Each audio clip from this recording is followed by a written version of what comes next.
Bem-vindos, leitores. Meu nome é Daniel Orsini.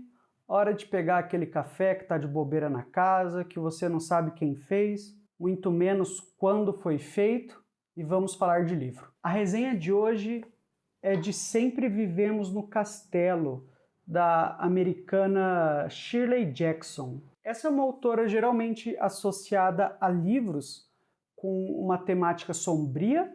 Esse livro, em específico, foi publicado em 1962.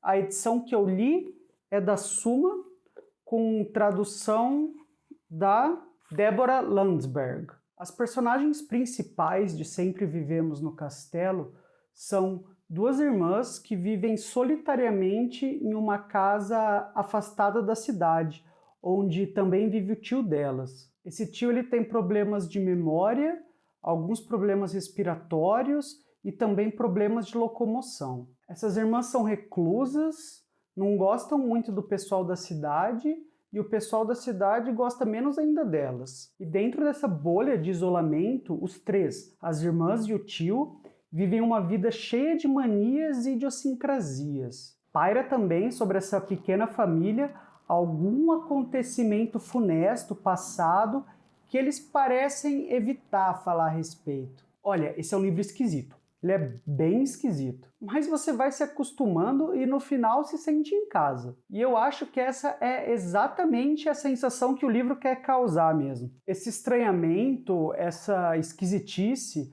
acontece principalmente em dois níveis que estão emaranhados dentro da narrativa, mas que a gente pode tentar olhar separadamente. Um desses elementos que causa estranhamento na leitura é a voz narrativa, a Mary Cath, uma das irmãs. Ela é a narradora em primeira pessoa do livro. A Mary Cath tem 18 anos, ela conta isso pra gente no primeiro parágrafo do livro, mas se você não se atentar para essa informação, eu duvido que você acharia que ela tem 18 anos. Eu digo isso porque essa voz narrativa é tão inventiva, fértil, dá saltos rápidos, faz justaposições inesperadas, coloca regras dela mesma no mundo, o tipo de coisa que você esperaria muito mais de uma criança inteligentíssima de 11 ou 12 anos do que de uma adolescente de 18, alguém já mais conformada e adaptada ao mundo como ele é. Ela tem muitos pensamentos mórbidos também.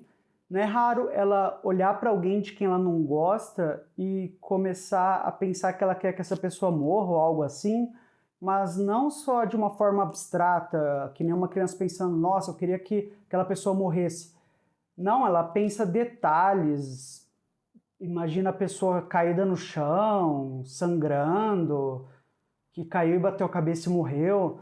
Ela pensa literalmente em como aquela pessoa morreria de uma maneira bem específica. A Mary Cath é um narrador que às vezes é até difícil de acompanhar, de tão abruptos ou ilógicos que são os saltos que ela dá. Ela está pensando em algum afazer da casa, por exemplo, que tem que limpar o chão. De repente, ela emenda alguma regra doméstica que ela tem que obedecer. Ah, mais tarde eu vou limpar o chão, já que eu sou proibida de lavar a louça mesmo. E aí ela emenda nessa cadeia de pensamentos alguma outra regra estrambólica. Ah, eu tenho que limpar o chão, já que a louça eu sou proibida de lavar mesmo. Mas antes de ir para casa, talvez seja bom eu pregar uma moeda nessa árvore no meio do caminho, para garantir que nenhum espírito ruim venha me seguir. É assim que a cabeça da Mary Cath funciona e é de mãos dadas com ela que a gente vai para lá e para cá pelo livro. A Mary Cath vive com a irmã dela mais velha, a Constance, e o tio das duas, o Julian.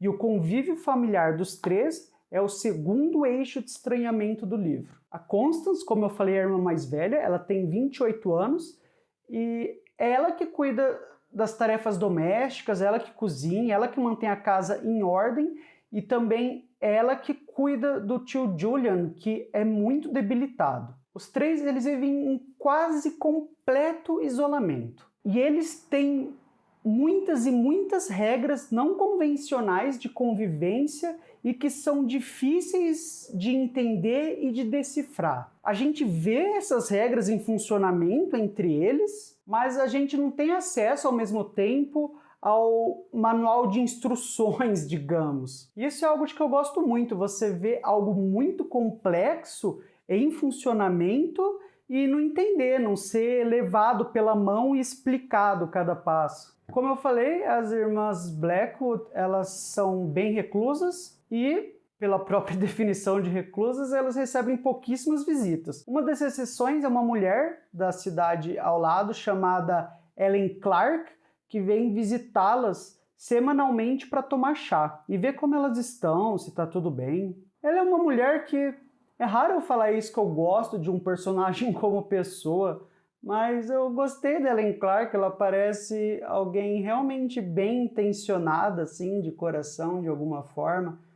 Ela realmente se importava com as meninas, parece sem nenhum tipo de agenda, e realmente se preocupava com as consequências que um isolamento social extremo podia ter sobre as duas. De qualquer forma, acontece que em uma dessas visitas, a Ellen inventa de levar uma amiga dela, a senhora Wright, que não diria que é tão bem intencionada quanto a Ellen. Durante o chá, a senhora Wright começa a fazer umas perguntas sobre o passado para as meninas e para o Julian, que estava ali por perto também. E isso incomoda muito a Helen, mas parece causar um prazer mórbido, principalmente no Julian e na Mary Kath. Aos poucos, então, de uma vez, em um espasmo de recuperação de memória e revigoramento, o tio Julian rememora e conta para a senhora Wright alguns detalhes sobre a grande fatalidade que se abateu sobre os Blackwood, o dia em que ele e o restante da família foram envenenados em um jantar naquela mesma casa por arsênico no açúcar da sobremesa. A Constance, que não comia açúcar, foi acusada de assassinato, mas posteriormente inocentada no julgamento. A Mary Kath não estava presente naquele jantar. Morreram os pais da menina, um irmão que elas tinham e a esposa do Julian. Essa cena acontece no comecinho do livro, é uma cena muito desconfortável, porque você pensa que seria desconfortável para os Blackwood, mas não é muito. Eles parecem até gostar daquilo. Isso me deixou muito sem chão. Uma sensação que eu gosto muito como leitor. A única que parece de verdade incomodada ali é a Helen, a visita. Porque a senhora Wright tá gostando de saber da fofoca. Tá adorando, na verdade. A única coisa que deixa a senhora Wright incomodada é porque a Mary Kath, para fazer graça, fica oferecendo para ela um sonho que tá lotado de açúcar enquanto dá uma risadinha assim, por causa do medo que a senhora Wright tem de comer aquilo por causa do açúcar e da história do arsênico e tudo mais. Quando as visitas vão embora, a reação das meninas é darem risada, e o do Julian também. Aparentemente, essa é a ideia de diversão deles. Depois dessa tarde, o Julian fica com isso na cabeça, falando sobre o dia do envenenamento, relembrando detalhes, falando sobre o que ele faria se soubesse que seria o seu último dia de vida saudável, porque embora ele não tenha morrido porque ele comeu pouco açúcar, ele ficou com diversas sequelas. Todos os problemas de saúde que ele tem hoje são por causa do envenenamento por arsênico. Poucos dias depois, chega uma outra visita inesperada à casa, com consequências muito mais duradouras. As meninas escutam alguém espiando pelas janelas, rondando o quintal. A Mary Kath chega a pensar que é algum dos fanáticos pelo caso do envenenamento que vem espioná-las de vez em quando. Parece ser algo que acontecia com certa frequência. Mas não. Quem vem chegando é um primo delas, chamado Charles. Charles vai ser o elemento perturbador do equilíbrio tão delicado quanto frágil que elas criaram para conviver. Um equilíbrio que só se mantém porque é isolado de qualquer interferência externa. Esse contato, esse atrito constante com alguém do mundo externo vai obrigar as meninas a repensar o quanto do que elas vivem é uma ilusão. E aí, como que isso vai funcionar? Bom, não vou falar mais nada da trama para não dar spoilers. Vou falar a partir de agora só algumas impressões gerais minhas da leitura.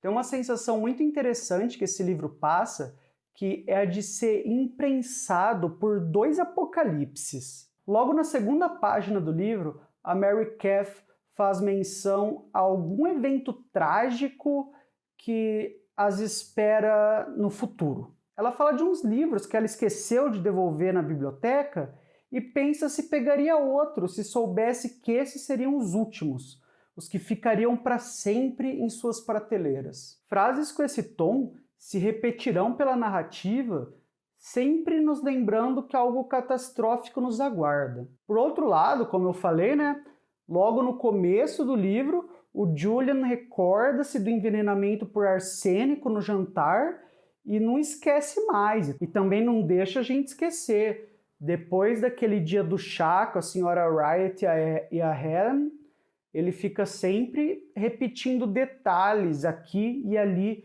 sobre o dia do envenenamento. Eu já tinha lido livros pré-apocalípticos, já tinha lido livros durante o apocalipse e já tinha lido livros pós-apocalípticos. Mas essa sensação de você estar sendo prensado por 2 apocalipses, um por trás e um pela frente, e sem quase sobrar espaço para o presente, foi a primeira vez. E a Shirley Jackson consegue passar muito bem essa sensação com o livro, com a escrita do livro.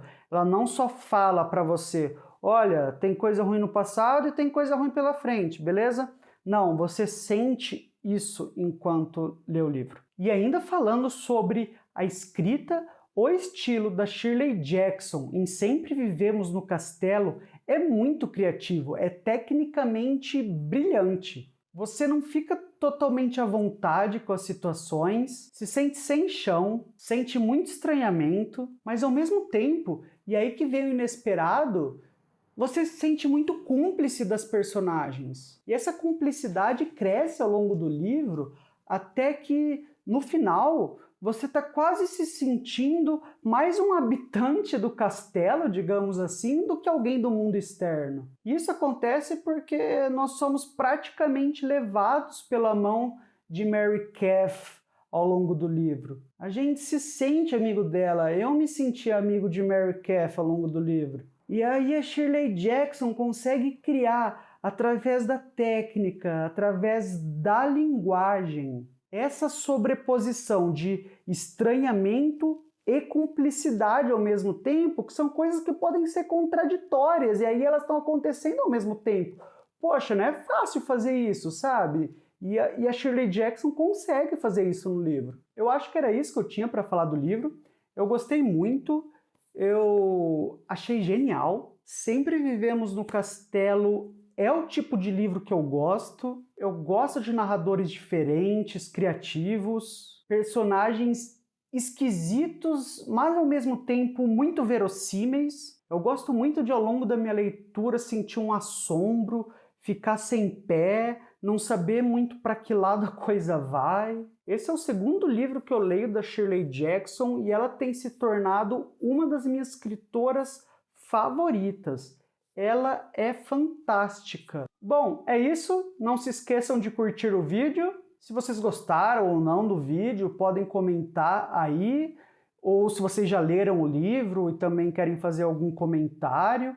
Se vocês gostam da Shirley Jackson também, sintam-se à vontade. E a gente se vê na próxima. Tchau, tchau!